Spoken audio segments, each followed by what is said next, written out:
Much of the technology and machinery that is used to make these chips was designed and produced in the United States.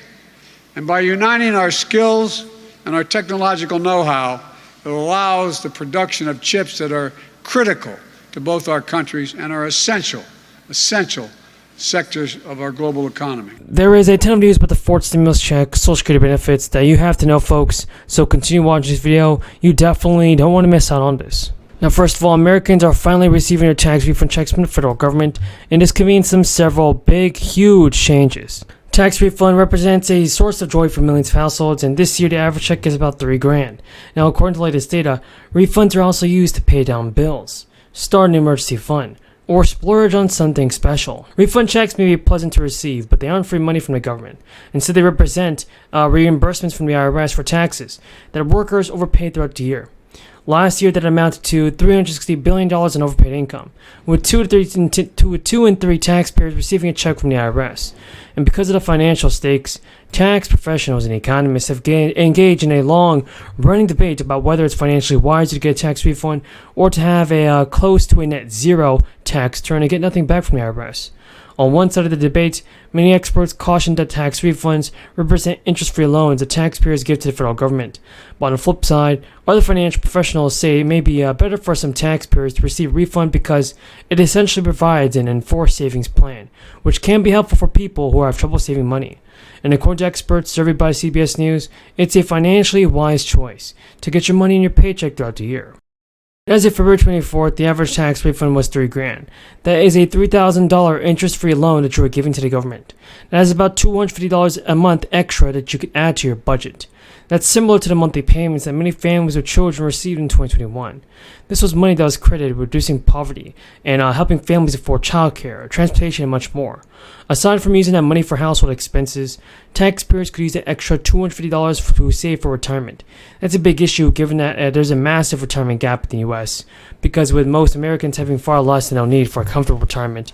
Other experts say that if you need the money on a short-term basis, sock it away in a high-interest savings account, which exceeds 4%.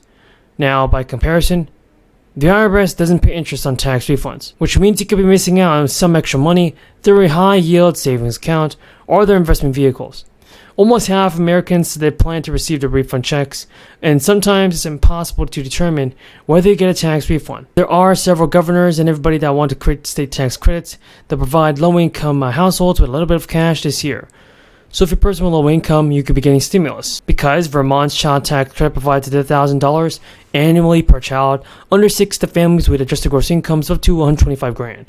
And now families with low or no earnings can receive its full value. Families earning between $125 and $175 receive a partial credit. In the state of New York, for instance, anti-poverty activists called on the state to increase funding for the Empire State Child Tax Credit. This current child tax credit provides a minimum of $100 and a maximum of $330 for children between the ages of 4 and 16. Advocates do say that it will help people out. Well above the state's current minimum of $15.50 an hour. CNBC's Kate Rogers live in San Francisco. This would be a big win for fast food workers, looks like. That's right, Shep. Advocates say the bill's passing is a major win for workers that will improve the industry's conditions in a meaningful and sweeping manner if signed into law. It comes at a time when organized labor has been successful across the food sector, from Starbucks to Chipotle and Trader Joe's. Fast food chains are notoriously difficult to organize due to high turnover and franchisee ownership. Now, according to officials in San Antonio, Texas, there will be considered a proposal to use $50 million of revenue from the city-owned utility to provide rebates to customers. Energy bills have soared for people in Texas in recent months, as record-breaking heat forced them to use more electric. As a result, the city's revenue from CPS Energy is expected to be $75 million higher than expected. The city manager, Eric Walsh, said the city collects 13% of revenue that the utility brings in. The credit will be based on the customer's July bill, with the proposal suggesting the credit reduced from the future bill should be around 13% of what was paid in July. Walsh said the average bill for residential customers rose to $230 in July, meaning they could expect a rebate of about $31. Walsh also told reporters, "This is not going to wipe away anybody's outstanding balances. It's not going to pay anybody's complete utility bill. It is the city as the owner of CPS, recognizing the extraordinary position that everyone finds themselves in and doing our part." Now, Illinois representatives have also co-sponsored a bill to give Americans with monthly rebate checks help them defray the escalating cost of gas, with a windfall profit tax being levied against oil companies. According to the Stop Gas Price Gouging Tax and Rebate Act, introduced by Peter DeFazio, single Americans making less than $75,000 annually, or those filing jointly, will be eligible for the monthly, advanced, and refundable rebate checks. Representative Underwood said in a statement, "Every day I hear from my constituents about how rising prices are impacting their quality of life. They deserve relief, which is why I helped introduce the legislation to put money into the pockets of families, to help them afford groceries and energy costs, while also holding greedy oil companies and gas companies accountable." Biden has already confirmed that he is considering a tax holiday. In an interview on ABC News, the Treasury Secretary expressed an openness to a federal gas tax to give motorists some relief. And power lines, and provide hundreds of other services that can't be done in the comfort of an air-conditioned building. These workers need and deserve protection from the impacts of dangerous heat. That's why we're out here today. We all know that climate change is making heat waves hotter and more common. The past 8 years have been the hottest since global record keeping began. And heat wave season has been getting longer, stretching into early spring and late fall. Scientists expect these longer and hotter heat waves to continue. And our window of opportunity to avoid the worst impacts of the climate crisis is quickly closing. That's why NRDC and our elected leaders are working tirelessly to advance climate. A North Carolina governor also recently proposed benefits for residents in his budget proposal. Cooper's proposal includes sending one-time stimulus checks from North Carolina to workers and teachers, along with sending one-time bonuses.